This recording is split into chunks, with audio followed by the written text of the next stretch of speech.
श्रावण सोमवारी बडे जटाधारी महादेव मंदिरात भाविकांची गर्दी। जळगाव शहरातील वडनगरी फाटा येथील बडे जटाधारी महादेव मंदिरात श्रावण सोमवार निमित्त भाविकांची मोठी गर्दी पाहायला मिळाली। सकाळपासूनच भाविकांनी भगवान महादेवाच्या दर्शनासाठी मंदिर परिसरात मोठी रांग लावली होती। भक्तिमय वातावरणात भाविकांनी महादेवाचे दर्शन घेत पूजार्चा केली। यावेळी कावड यात्रेचेही आयोजन करण्यात आले होते।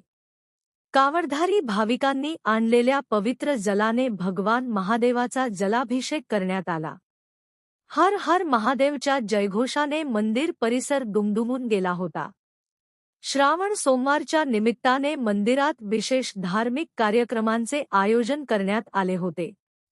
या सोहळ्याचा सुमारे 25,000 भाविकांनी लाभ घेतला।